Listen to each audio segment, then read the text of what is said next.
Hey, how's it going, guys? I'm Paradoxic, and welcome back to Supernatural. This time we're on episode 16 of 15 on to Drag Me Away From You. That's the episode title.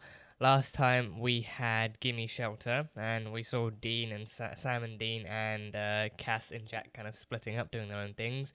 Cass and Jack were investigating some murders at a kind of religious community center, and that was the work of someone who was somewhat more religious than the people running the center and at the center, kind of enacting some kills in a vengeful fashion, kind of seven deadly sins style, with greed and assumedly pride, or presumably pride, and all sorts of other sins. So that was a cool thing. I think it gave like Jack and Cass kind of like a one more like one extra chance to actually explore, different ideas of faith outside of traditional religion and stuff like that. So it was a cool thing in that aspect. And then on the way back, Jack actually revealed to Cass what's going to happen to him. Billie is not just turning him into a weapon capable of killing God and Amara.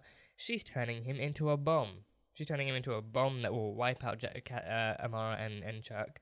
That will also take him off the board as well. So I mean, yeah, like power wise, it doesn't make sense because I think the understanding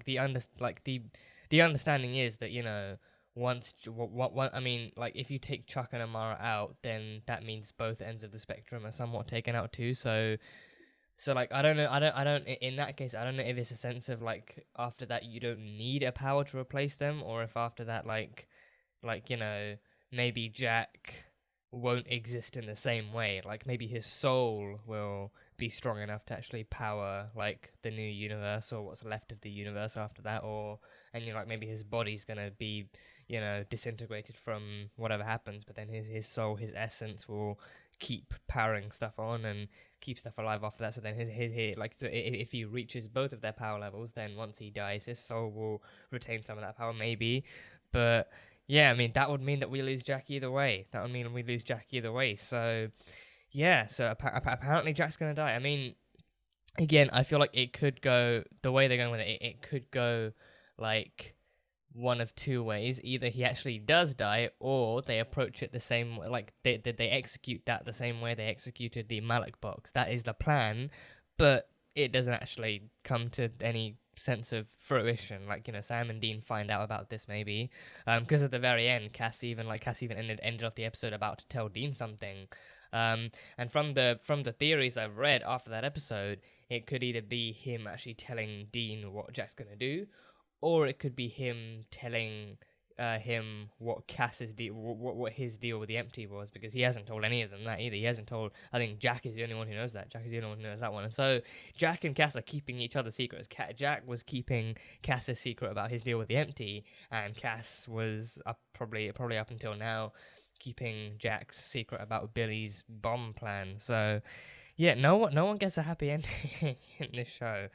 No one's getting a happy ending at the end of this series finale. So nothing but drama and tears ahead, as in classic Supernatural fashion. But yeah, he was about to tell Dean something, and like he said, in case I don't make it back from what I'm about to do, from where I'm about to go, then there's something you need to know. So either he could have been telling him about the empty deal, or he could have been telling about the Billie plan. So yeah, but Jack seems to be fairly okay with going forward with Billy's bomb plan. He seems to think that this is the only way Sam and Dean will ever forgive him, if he actually gives up his own life to actually help save the universe. Because I think they still kind of referenced, I think when the show came back from its break, like in that episode, they still referenced how Dean can't really move on from it. Like he might be able to forgive it, but he can't just forget what happened and move on or hunky dory. Like what he lost and who he lost it to is still a very, very big deal. So that kind of stuff is still haunting Jack. So I feel like the way Jack's going now, he's desperately searching for a way to get them to forgive him, and so he seems to think self-sacrifice is the only answer. I mean, self-sacrifice is basically in like the oldest trick in the Winchester playbook. It's the oldest trick. Like not even for hunters in general, just the Winchester specifically. They sacrifice for each other, and then they sacrifice more and more, bringing each other back. So I don't know how it's all gonna go, but that was all of that stuff. then we had Sam and Dean tracking Amara and getting her and like seeing if she was willing to help actually put Chuck away for good. And she mentioned she like what surprised me too was that she mentioned how her and Chuck are like opposite ends of that kind of power spectrum where, you know, she is destruction, he is creation, she's dark, he's light. Like, you know, if you take one of them out, you got to take them both out, or else it throws things off balance, and, you know, you get even worse news after that. So she mentioned that, so she has an idea, but she didn't actually specifically say like, oh, if you take him out, you got to take me out too, and there's no way I'm leaving Reno and my Kino and my casinos and everything like that. So yeah, so she knows about that. So then because of that, she then you know, refused to help them, saying that, you know, no matter how bad her brother might have treated her in the past, she wasn't going to betray him now. So then Dean went the extra mile. He went the extra mile and confronted her about her choice at the end of season 11, I believe it was, to resurrect Mary Winchester. He asked her why she brought why she brought her back, and like what reason there was, or like what kind of lesson she was trying to teach him. So Mary revealed that, you know, she somewhat knew of Mary's history. She knew that, you know, she knew of Mary's actual history, and she also knew of Dean's kind of fantasy about her being the perfect mother, and, you know, if she was still alive, then they'd have the perfect family. But that wasn't true, and that's why she was trying to prove, bringing her back, that, you know, Mary wasn't Mary had no place on the pedestal that Dean put her on. She wasn't like a perfect human being. She had her own flaws. But really, his fantasies were just powered by a young boy losing his mother at that kind of age to such a force so dark and stuff, and then plunging him into this world and life of pain and loss and destruction, all that kind of stuff. So I think it was actually good to see them addressing that too. Like, it's been a while since Mary died, and he even told her, you know, that story didn't have a happy ending. We lost her at the end of it all anyway. So, you know, it's good that they actually addressed that at the very least. And then I think he pointed out that, you know, for all Amara knows, that she could be another hamster in Chuck's wheel of madness too. But I think Amara, I think the only thing that's been controlled about her existence is her being brought into the game. Chuck could have controlled bringing her into the mix to make things more interesting, to bring in someone of his similar power level. He could have brought her in, but I think, you know, because she is equal to his power level, she has her own. She does still have some sense of her own free will and her own power too. So I think her bringing Mary back was her own choice. That was a lesson she was trying to teach. But then her being brought back, but the darkness being brought back from the cage, was actually Chuck's doing. So yeah, so I think if they confront that even further, then I think Amara could actually come to the realization that not everything she does is her own choice, not everything she does is her own free will. So maybe even if she actually agrees to help them, that might not even be fully her free will. But I don't know. I guess we'll see. I think in this final season alone, they've kind of taken they've taken the concept of free will and just, you know, just duct taped it with God's name. Like, oh, free will? Did you mean Chuck? Did you mean God? But I don't know if by the time this finale comes, they're actually gonna, you know, spin that wheel on Chuck himself, make him do things he doesn't want to do, make him do things they want him to do. But yeah, I guess we will see. But yeah, that was pretty much all I've got from the last episode. So on to episode 16. As always, this will be the highlight reel. So if you guys want to catch the full-length, unedited version on Patreon, that will be over there. So you can go check that out. But yeah, on to episode 16. Let's go. Oh, hell no. No, you see, I'd be out the window after this went down. I'd be, like, I hear that creaking, I'd be out the window. Not even out the door, just swan diving out the window, combat rolling into the street. Yep, that has Ghost Kid written all over. Oh. No. I remember you. You're not real. You were never. Oh no. Oh no. Yeah. Why would you willingly go back to a place like that knowing bad stuff went down? Who in their sane mind would do that? Oh, flashback. Those are really small feet. Flashback. Oh, young Sam and Dean. January 1993. Dad should have let me go with him. I mean, you don't need me. I was babysitting you when I was your age. Pretty sure that's illegal. Whatever. Oh, they completely changed the actors. Want to practice shooting? I just want to go to the room. They No, completely let's changed the invent a actors. show or something. Okay, I don't know how to feel about that. What's that?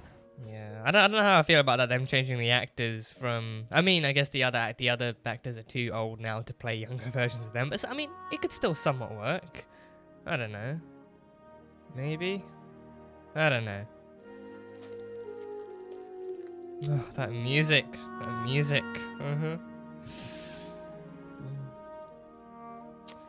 A hunter's knife and a hunter's gun. Good old revolver. You're under arrest. Ghost kid! Relax. I That's won't the rat ghost on you. kid. If Not you her, the teach boy me that behind her. trick, this is my little brother. Travis. Wait, the kid is Hey, kid. Travis. Dean. Hi. Older Okay. Travis was killed by a younger ghost version of himself.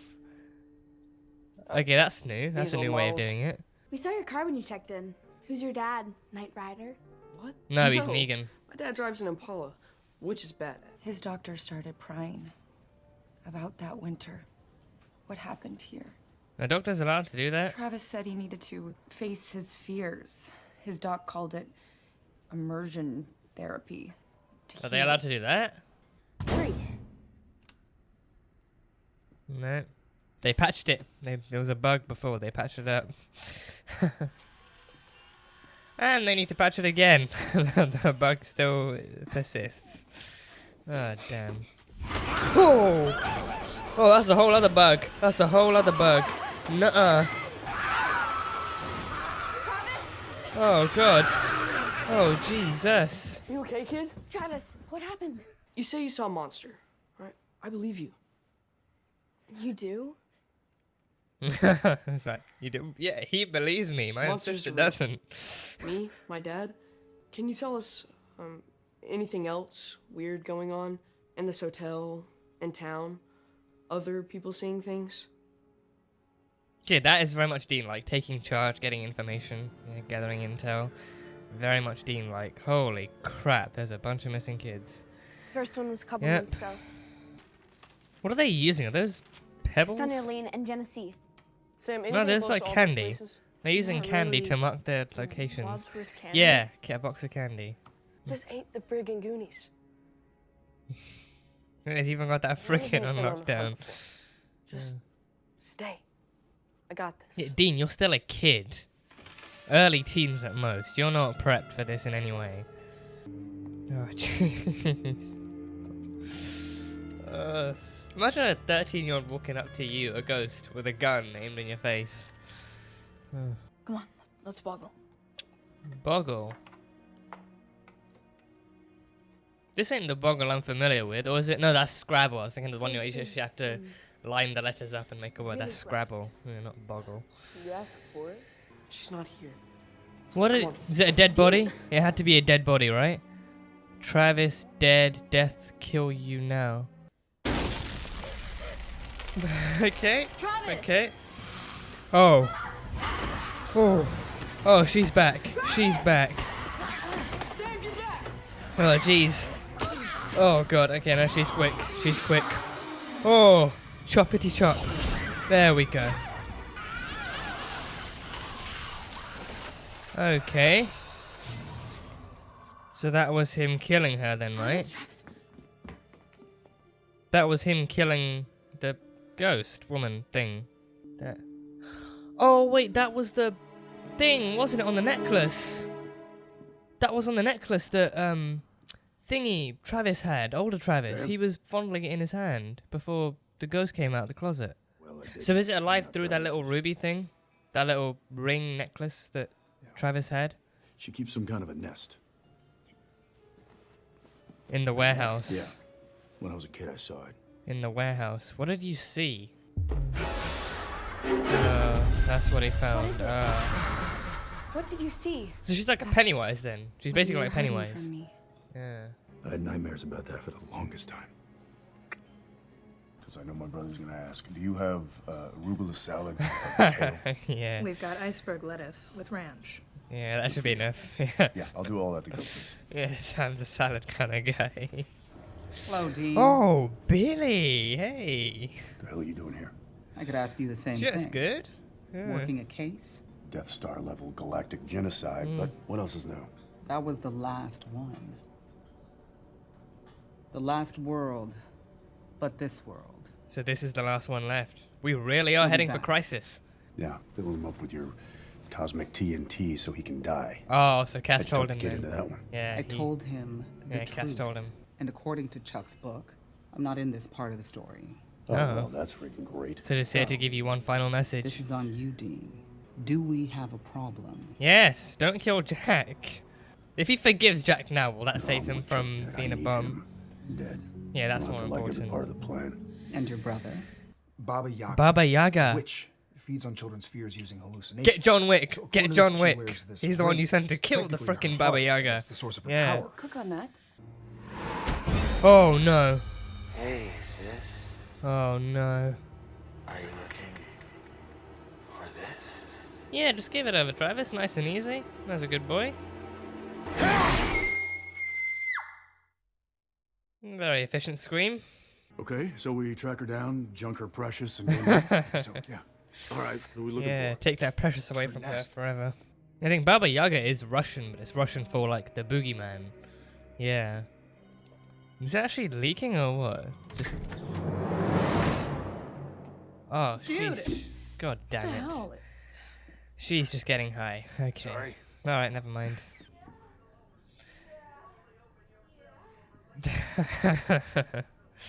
Yeah, just some people getting down to action. 214. That's the source of all the evil. Ah, yeah, and it opens up. Come on in, Deanie boy. Come on in. You remember me? I've seen Yeah. this movie before. Yeah. Go for the head, you donut. Oh, same room. Same room, yeah. Oh, jeez. Oh. There we go. Break that ring. Shoot that ring. Shoot the ring. There we go. There we go. Bye-bye, Baba Yaga. Goodbye now. Goodbye now. There we go. There we go. Anything ever happens that's, you know, call this number, okay? Winchester's at your service. We do make a good team, right? Yeah. We do. Yeah, all right, they're coming, John. They're just having a brotherly moment. God damn it. Let them have this at least. I mean, how can you keep me in the dark about something so huge? Because I knew you couldn't handle it. You didn't trust Billie's plan, and then when we found out about Amara, you started second-guessing. You raised these ethical questions. Well, I shouldn't. Jack's gonna kill himself and I should just shut up about it? Yes! No! This is how we end Chuck, okay? This is the only way we'll ever be free. So I'm sorry, Sam, you don't get a choice. We don't get a choice. Oh, we. Guys, okay. Look, man. Stop! All right? Just stop! Please! No, you cannot expect a civil conversation literally seconds after you yelled at each other. You can't expect that. Try. Yes. No, Sam's not gonna get over this anytime soon. Just drive. Yeah. We can pray that he'll get over it by the time Chuck arrives, but not anytime soon. No. God damn it. Jesus, damn you, Chuck. And your... Okay. Okay, yeah, so, yeah, okay. Okay, where do I start? Okay, I'm not gonna start with the... I don't know, should I start with the very end? I don't know where to actually start. I don't know which way... I think good stuff happened in this episode. I don't know which parts I'm gonna talk about. Well, I'll start with the actual ghost hunting stuff. So yeah, we had another episode with the past and the present intersecting and interacting with each other. We had another episode with the young Sam and Dean, and yeah, right off the bat I clocked it. Right off the bat I clocked it. They had actually changed the actors for the young Sam and Dean, so that surprised me. I mean, yeah, on the one hand it surprised me. I was like, you know, like because I'm so used to seeing Colin Ford and Dylan Everett, especially as young Sams and Deans. I mean, even before that, they've had different actors playing them for different age ranges and stuff. So I think, you know, logically speaking, like if they were going to go for like January 1993, they'd have to get, you know, actors that still matched that specific kind of age point in Sam and Dean's life. So I think, you know, Dylan Everett and Colin Ford, like Colin Ford himself, he's grown up now. He literally grew up on this show. He started as like a young little, you know, like the pinnacle of baby Sam was Colin Ford on this show. So, you know, he's grown up now. He's a grown man, so he can't really play young Sam as you know, as aesthetically as he did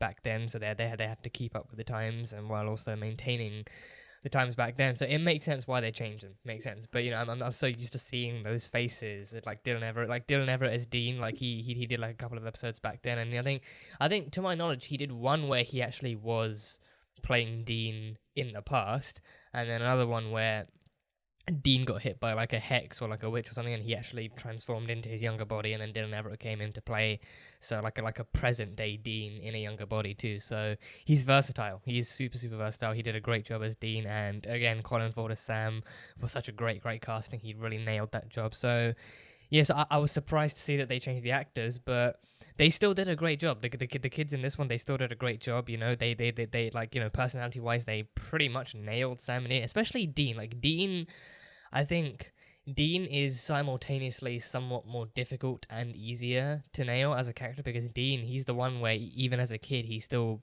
you know, forces himself to take charge. He's still like, you know, Dean grew up taking charge for the sake of Sammy. He grew up being told that he needed to take care of Sammy and actually, you know, make sure he didn't get into any danger. And so, you know, in this kind of situation, Dean taking the lead and not letting Sam do any of the dangerous stuff, and, you know, taking the brunt of any damage that might come their way, it makes sense. So I think simultaneously he is, you know, the somewhat more difficult character, but also the easier character actually to actually portray. So the kid playing him did a fantastic job. Sam, I think it was weirder seeing the actor for Sam, because I think with Sam, he'd like, it's weirder because he didn't really have the side parting, the hair kind of, you know, it kind of messed with me, because I think when he was a kid, he never really had the side parting. Even if you go back and watch season 1, it wasn't until I think at least season 3 that he actually started to use a side parting. Before that, he actually had like a fringe. He actually had like somewhat of a, like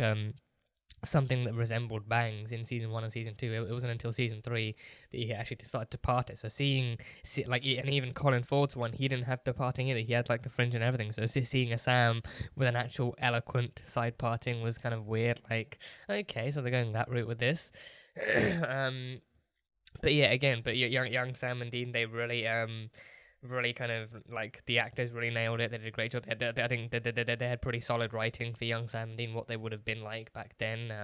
But like, especially again personality wise, and even Sam, like looking at colleges, like he actually took a book on the American College Guide from one of the other motels they stayed at. So he was already like, you know, like that is one of the integral points of Sam and Dean. Like, you know, like young Sam and Dean, young Dean would be the one who takes charge. He protects Sammy no matter what the cost. He always gets the job done, and he always like takes charge in that sense. And then Sam, growing up, he never wanted any of this, because like growing up, Sam just wanted to lead a normal life. He wanted to go to college, get a job, lead a normal, like have a family, all that kind of stuff. He never wanted any of this. So I think when you write young Sam and Dean, you got to take that stuff into consideration, which in this episode the writers very clearly did. So they did a great job on that. It was really enjoyable. And I think on the other hand, it, like, you know, having like changing the actors does also give newer kid stars the chance to actually flourish and flex their muscles, and gives them a chance in the spotlight too. So as good as Colin Ford and Dylan Everett were, their time pretty much has passed up. They played, like, you know, while they were on screen, they were great, but, you know, they've moved on, they've grown up and stuff. They're getting new roles, presumably. I mean, I haven't really seen, I think Colin Ford, I think he was in another movie with, I think, Scarlett Johansson and not Bradley Cooper, Matt Damon, even something about a zoo. Yeah, like I remember Scarlett Johansson and Matt Damon being in a movie about a zoo, and then I think Colin Ford was in that too. So yeah, I don't know. It had like zoo animals in it, like the story revolved around a zoo, but I don't remember which. I don't know what the movie's called, but I remember seeing him in that. So I think that was like way after his time on Supernatural too. So he actually, Supernatural boosted him to some sense of stardom, and then he got other roles, and presumably now he's getting even more roles. And Dylan Everett too. He was in another TV show about Angel. I grew up on like another show on like another kids show, another kids show where he actually befriended an angel and stuff like that. It was like a fun little kids TV show, nothing like Supernatural. It was like a fun little angel show.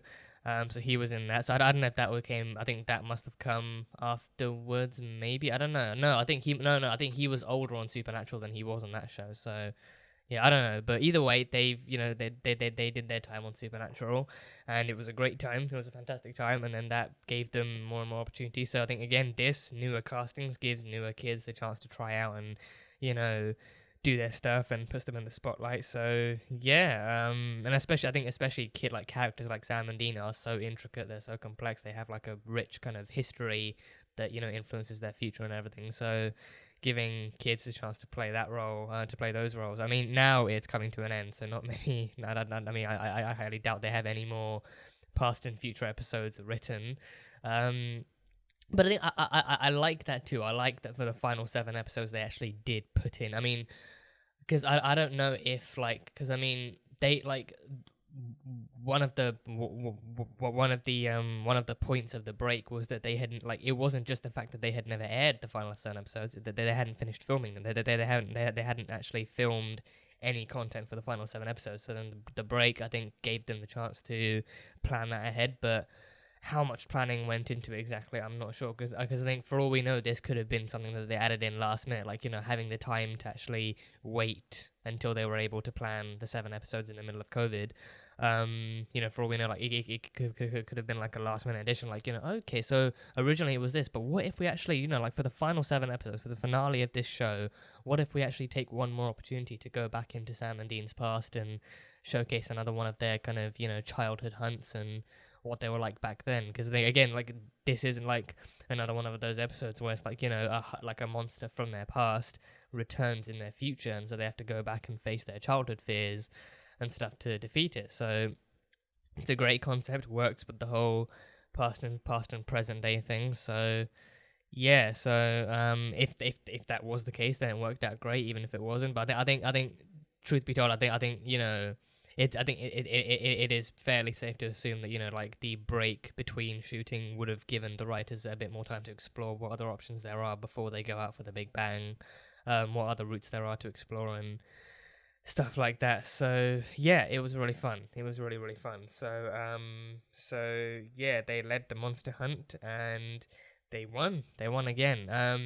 And yeah, Travis Johnson was the old friend, and yeah, he was killed by the younger version, so RIP to him. He was the friend who died right off the bat, right off the beginning. He went back, so his backstory, he went through drugs and financial issues and all sorts of other kind of, life issues, and then he finally actually got stuff together and he went to therapy. And the therapy thing, so going to therapy is good. Going to therapy is always good, as especially if it's something you need, always take up that option. But if it's also something you want to explore, then of course you should have every right to actually go to therapy, get what you need.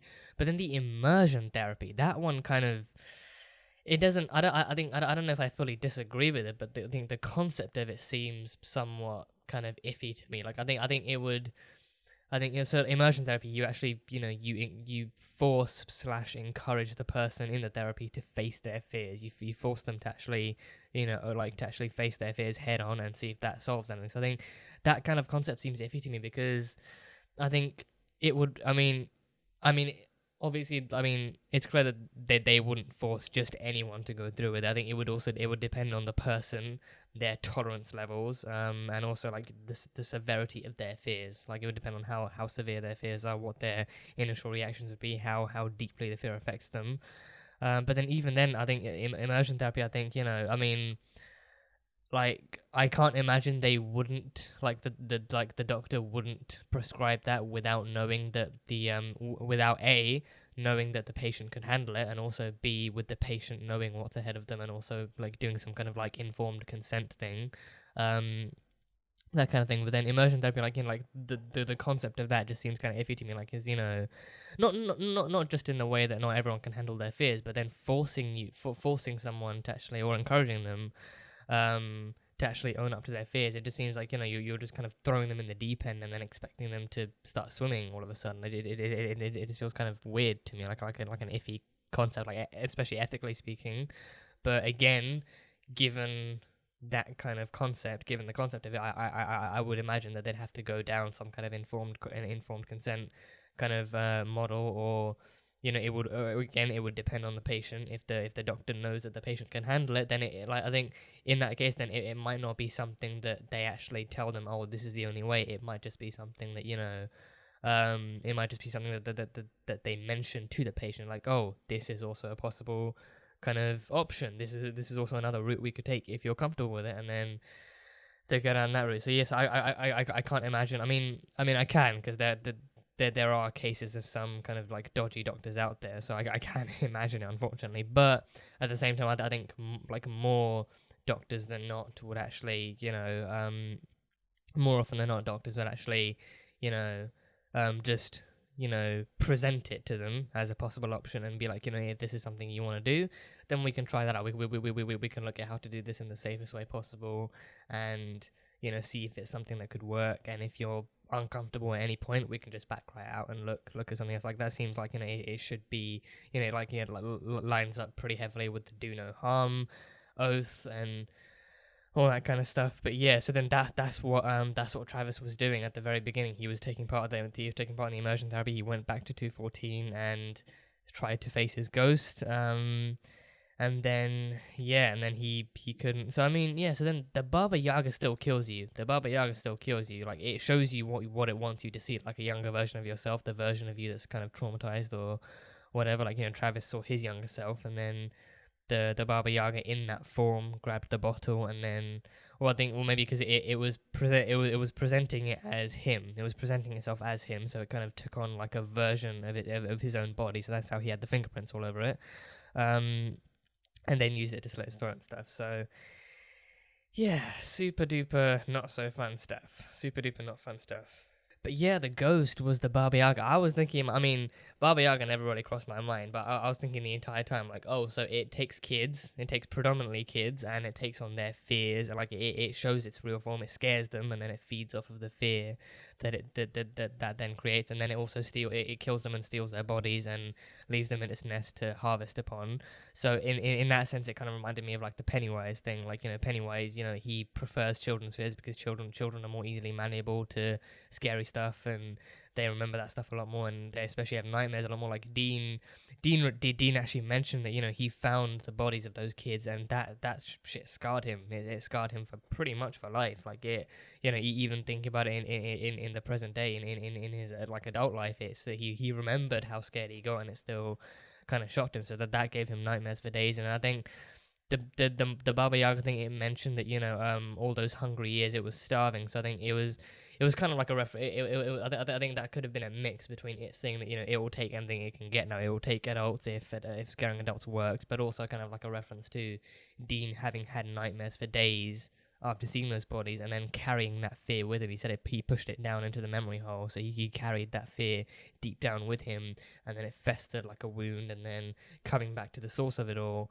kind of brought it all back up again. So he was like another perfect meal for the Baba Yaga to feast on. So yeah, I think again, like that kind of stuff too, it shows just how much like Dean's kind of grown, and the kind of stuff Dean had to grow up with. Like, you know, it wasn't just protecting Sammy that he had to grow up with. If he ever experienced anything dark or scary or traumatizing, he had to keep it to himself. He couldn't tell John, because John being John back then, he would have told him to just suck it up, or, you know, being like, oh, that's just the way the world is, you know, so that's the way our world is now, so you just gotta deal with it. But, you know, he you know, like, knowing John, he'd also probably give him like a lecture, being like, you know, you can't let yourself be scared, because if you let yourself be scared, you'll be showing Sammy that side of you, and you have to stay strong. You have to stay strong for Sammy. Like, that was his main kind of goal, his entire childhood. Like, stay strong for Sammy, protect Sammy, don't let anything happen to Sammy, all that kind of stuff. If he ever felt any kind of emotion, he had to keep it to himself. He had to make sure Sam was okay the entire time. So that's like another aspect of his childhood that, you know, the writing and the actors actually have to get right, and actually have to nail. And again, they did that with this too. They did that with this too. The kid actually looked, genuinely scared, and he actually, he even tried to lure Caitlin away from it, and just warn her that there was nothing there, that they had to go and stuff. So, and then present day Dean being like, he carried that nightmare with him for days on end after that, and even to this day. So yeah, just another kind of, horrifying aspect to Dean's kind of young life that, evolved within him. So yeah, but the monster, yeah, so it is the Baba Yaga. It is the Baba Yaga. And yeah, of course, I instantly kind of recognize that as, just send John Wick. John Wick was described in his very first movie as the guy that you sent to kill the Baba Yaga, the boogeyman. I think, yeah, Baba Yaga is Russian for boogeyman, to my knowledge. If I'm wrong, then feel free to correct me, but to my knowledge, Baba Yaga is Russian for boogeyman. So yeah, John Wick is the guy you sent to kill the frickin' boogeyman. So yeah, and I think Dean has had some very, like, even with his fighting and his kills, Dean has had some fairly John Wick-esque moments in his years, especially recently, like, season, like the past few seasons, he's had some pretty quick and swift and smooth kills with the guns and with knives and punches and stuff, and he's a well-trained fighter. He's a very, very well-trained kind of fighter, and especially with John being ex-military, he trained Sam and Dean on how to actually fight, and he taught them everything that they know. So, I think that is actually, it's emphasized when I think it was like last season, I think, they actually brought him back for that episode. They summoned him back from the past, and he managed to take them both out, even with the lights going off, even with limited vision. He managed to take them both out and floor them and get the gun in their faces. So, yeah, so yeah, that was cool. So so they took out the Baba Yaga once and for all. So it was like an old immortal witch. The source of the power was in that ring, the ring that she had. So they had to destroy that. I thought he just ended up shooting across the room, but then that probably wouldn't guarantee 100% success rate. So just better to just crush it under the butt of the gun and stuff. So that took her out permanently, so that was cool. And I think it was just like I think it's a nice mix of like an old urban legendy type of ghost, and also like an opportunity to bring back the whole young Sam and Dean past and present intersecting. So it was a fun episode. It was a fun story to get into, and stuff, whilst also kind of combating the dangers ahead, the dangers that lie ahead on the final road. So yeah, it was fun. And then, yeah, Billie visited Dean. Billie looks amazing. Lisa Berry as Billie is always a lovely surprise. She always looks amazing, always looks great. So she, she hasn't really changed her garb. She's still dressed for the occasion, dressed as Death, but she just, she's amazing. She looks amazing. But yeah, she showed up again as Billie, and she had her own messages ahead of time. She had her own messages and warned that Chuck has deleted all the other worlds. She just came from the most recent one he deleted, that he actually literally just burned to nothing but cinder. So she came from the final one, and now this one is the final one. This one is the last one. So yeah, that aspect of it is getting carried on a lot more than it was in Crisis. In Crisis, it was almost immediate. In Crisis, all the other worlds were deleted. Earth 1 was the only one left, and then even that one, the Anti-Monitor, still wiped out before Pariah sent the Paragons into the into the vanishing point. So nothing like that with this. With this one, it's actually carried on a lot more, because our heroes, our hunter heroes, don't get the luxury of being sent to any vanishing point or timeless point or anything like that. They still live on the Earth that Chuck is about to destroy. So yeah, but she warned him that Chuck was going to return any day now. I imagine Chuck must have his own kind of void somewhere, like his own independent little dimension that he's created for himself. Like, he's deleted all the other worlds, so, logically speaking, if all the other worlds are deleted and this Earth is the only one left, then,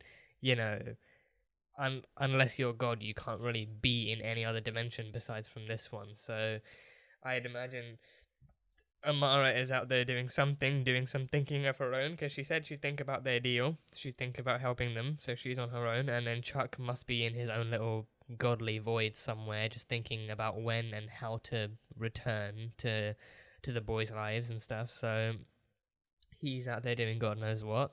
He only knows what, doing only he knows what. But yeah, so she warned that he's gonna be back. He's gonna be back, and when he does return, the most important thing to do is to be ready. When he does return, they all have to be ready to play their part. You know, Cass has to be Cass, Jack has to be the boom box, and Sam and Dean have to do their messengering. They have to do their messengering. So yeah, yeah, I don't know how that stuff's gonna go, but yeah, he's gonna return, and Cass did tell him about the TNT. He called it the cosmic TNT. He said that, you know, Billie was pumping Jack full of cosmic TNT, so Cass did tell him about Jack's deal. So he didn't tell him about the empty. He didn't tell him about the empty. So I feel like one secret deal at a time. One secret deal at a time. But I think now we haven't really got much left to go. We haven't got long left to go. We've got a few episodes, like a handful of episodes at most. And I think, again, especially with this season, there's only like 20 episodes left, I think. 20, maybe 21 at a push, but definitely not the usual 23. So only a handful of episodes left, and not much more story to go. So it's on the way. It's on the way. I'm as time draws closer, I'm less and less ready to deal with it. I'm less and less ready to deal with the end of Supernatural as time draws closer. So I have no idea how I'm gonna process or handle the finale of it all. But yeah, I'm not ready for this show to go away. But I am in the process of actually gathering just one big box set of all of Supernatural seasons. So yeah, I mean it's a given that even once this show ends, I'm still gonna have my own little reruns of this show from season 1 to 15. You know, Supernatural has always been one of my favorite shows. You know, since I started it, I got into it really easily. The concept and the characters were really, really cool, and it was somewhat easy for me to get hooked onto it. So I've enjoyed the show for as long as it's been on, and I will continue to enjoy it even once it leaves the air. So yeah, but yeah, the end is coming. The end is coming, so they all have to be ready. And then, of course, Dean decides to suddenly spring the whole, you know, Jack deal on Sam. Sam does not handle it at all. It's not even that he just doesn't handle it well. He just doesn't handle it at all. He just, you know, they're both yelling at each other and disagreeing and having arguments, as, you know, as classic Winchesters do. But, you know, I think the way he even ended, like, you know, Sam didn't even want to talk. He didn't even want to talk at the end. He didn't want to discuss it. He just told Dean, like, you know, just stop talking, just drive, I need some silence to actually think about this shit for a second, just drive. So he's not even going to be willing to talk until they get back to the bunker, if even then. But yeah, I think, you know, Sam and Dean, I think one of the core things of this show, like one of the core kind of story elements of this show, is the fact that Sam and Dean make all these different deals and then they keep it hidden from each other. They make deals, and one way or another, the other person finds out, but either way, they make deals and then they keep it hidden from each other because that's just how their relationship works. Apparently, it's just how they work. So they've never been good at actually telling each other things. Like, you know, despite how close they are in terms of being family, like they've never been good at actually telling each other their secrets or telling each other information, and stuff. And they've always kept things hidden from each other. So now this is very, very, you know, very barely different. This is very barely different from that, because, you know, Dean still had the information. Like, Cass told him about everything before they even left for the whole Travis thing. So he, you know, like, Sam even addressed that. So you've just been sitting on that deal this entire time. Like, you know, you like, you found out before the Travis thing, and, you know, like, the entire time we were doing this hunt, you were aware of all this knowledge and, you know, stuff like that. And then I think what's hitting Sam even harder is the fact that, you know, Jack has to sacrifice himself, and even Dean mentioning the fact that, you know, Jack thinks the only way to actually gain any sense of true, proper, full redemption is to give his own life up to save theirs, and the people of the universe, and to defeat God once and for all. Because, you know, as long as Chuck is alive, even Billie addressed it, as long as Chuck is alive, Sam and Dean will always feel like they're in his own hamster wheel. So taking Chuck out of the game finally gives them their own life back, finally gives them their own kind of sense of control back. So, you know, taking Chuck out of the game is what will free them from that and give them their own lives back. So if Jack thinks he can do that, then he will 100% give his own life up to actually take on that kind of role. So yeah, but then obviously, you know, Sam now finding out that Jack has to give his own life up to give them theirs back,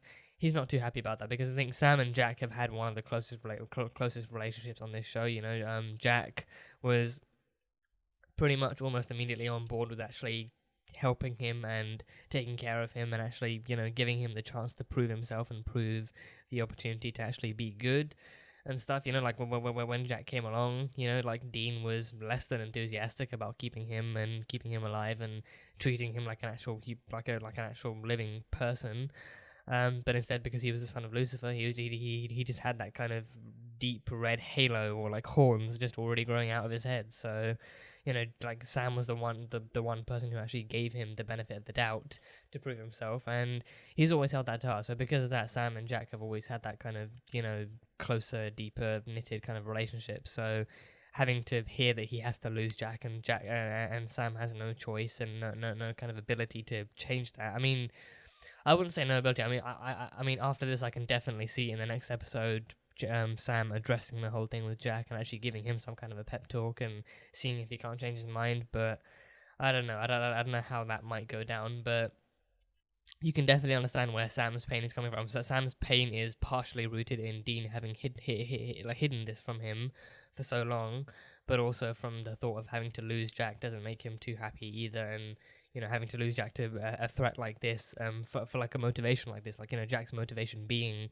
he really wants them to forgive him, so he's going to give his own life up to allow them to finally be able to live theirs free of Chuck's control. So yeah, it's quite a pickle. It's quite a cosmic pickle.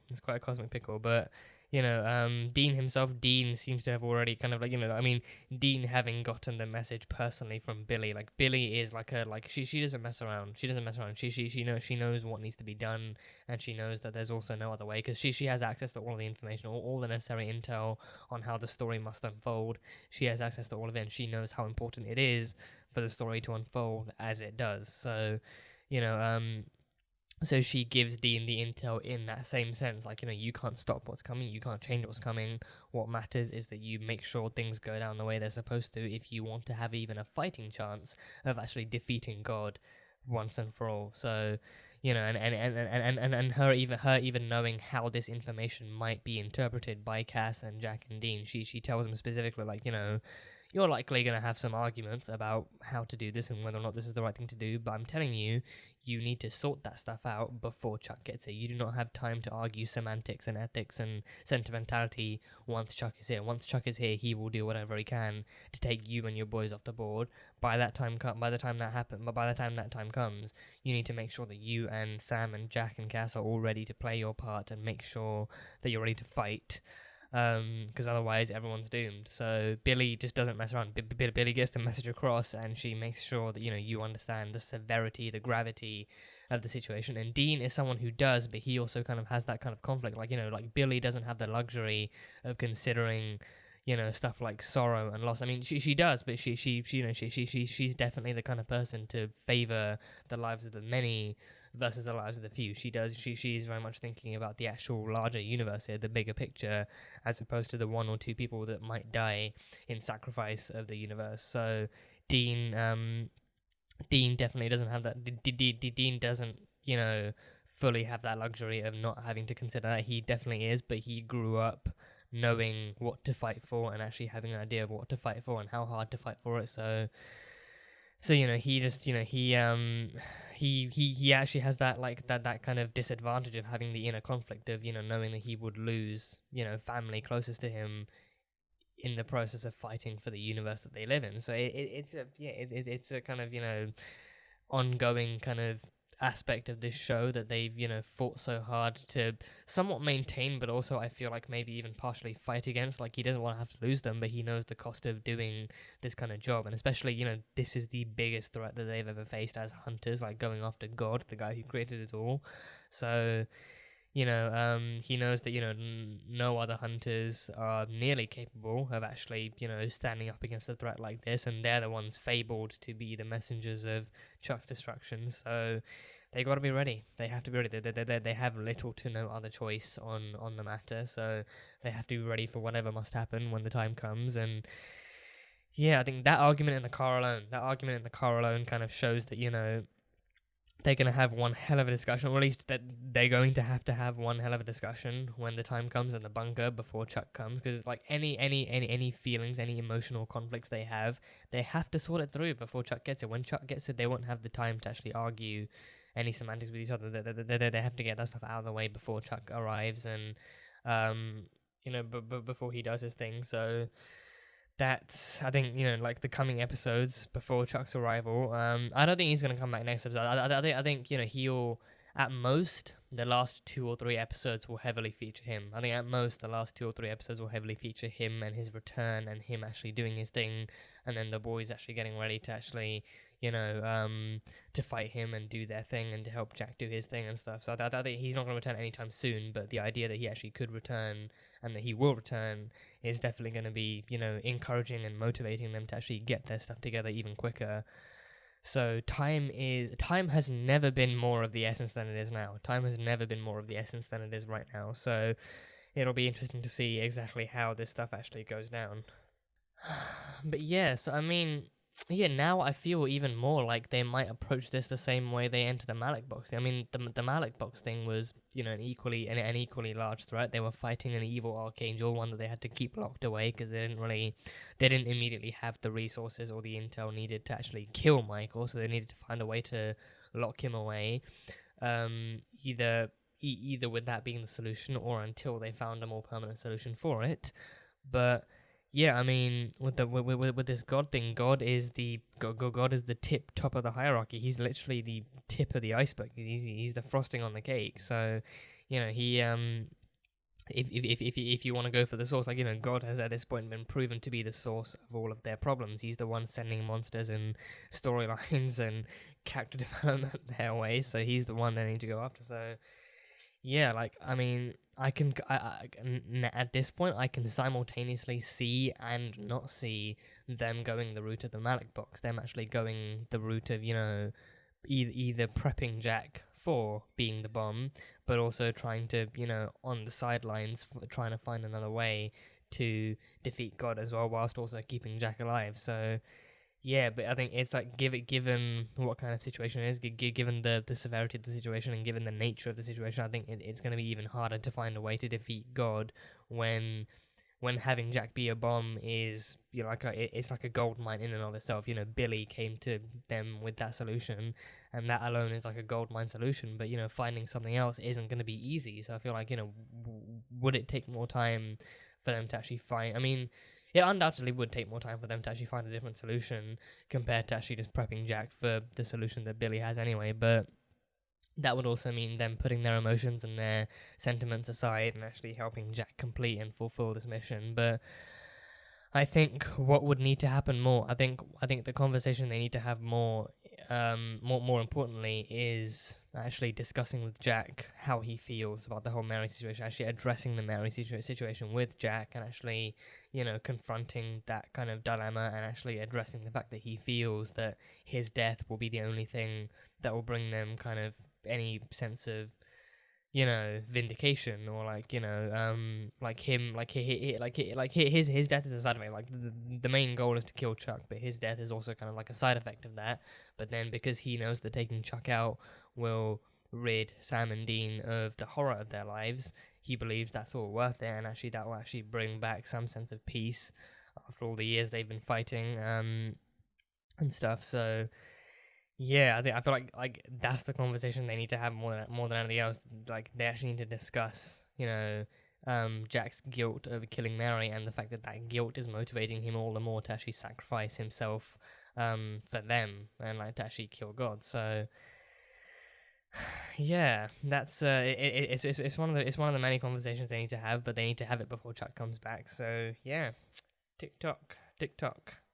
But yeah, that is pretty much all I've got from this episode. A fun one, very, very fun one, with a nice little historical element to it in Sam and Dean's lives, and nice, lovely return from Berry. Always happy to see Lisa Berry as Billie. Always happy to see her. So fun little return from her, and she also won't be coming back until the end too. She actually explicitly pointed out that this will be her last visit until the end, because according to God's story, death herself doesn't even come until the very end. So she will only be there for the very end game, So yeah, I'm curious to see how this is all gonna go down. But I mean, it has to go out with a bang. It's Supernatural. It has to go out with a bang. So looking forward to the bang that they have in store.